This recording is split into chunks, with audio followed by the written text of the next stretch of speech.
शिवसेना पक्ष आणि चिन्हाबाबत आज सुप्रीम कोर्टात सुनावणी। निर्णय येईपर्यंत धनुष्यबाण चिन्ह गोठवा। ठाकरेंच्या शिवसेनेची मागणी। कोर्टात ऑनलाईन सबमिशन दाखल।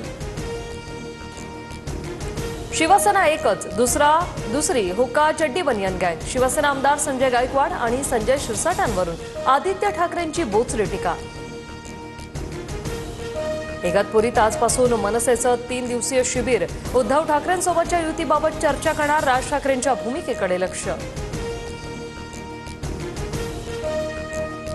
युतीचा आघाडीचा निर्णय निवडणुकीवेळी होईल। आतापर्यंत एकट्याने लढलो, यापुढेही वेळ आली तर एकट्याने लढण्याची तयारी। ठाकरे सेनेसोबतच्या युतीवर मनसे नेते बाळा नांदगावकरांचं सूचक विधान। अक्कलकोटमध्ये संभाजी ब्रिगेडचे प्रदेशाध्यक्ष प्रवीण गायकवाडांना काळं फासलं। संभाजी महाराजांचा एकेरी उल्लेख केल्याचा आरोप। 7 जणांवर गुन्हा दाखल।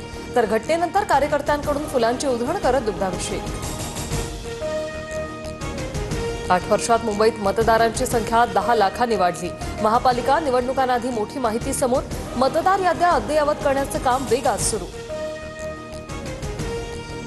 खोबरेल तेलाच्या किमतीत 3 पटीने वाढ। नारळाच्या उत्पादनात 40% घट। तेलाचे दर महागले। मुंबईत 51 कबूतरखान्यांपैकी सर्वाधिक 10 कबूतरखाने मालाडमध्ये।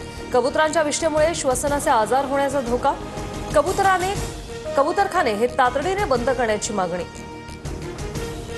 नागपुरात अपघात कमी करण्यासाठी एआयची मदत। 10 ट्रॅफिक सिग्नलवर स्मार्ट ट्रॅफिक सिस्टीम सुरू। एआयच्या मदतीने ट्रॅफिक सिग्नल गर्दीनुसार नियंत्रित होणार। गाझातील युद्धबळींची संख्या 58,000वर।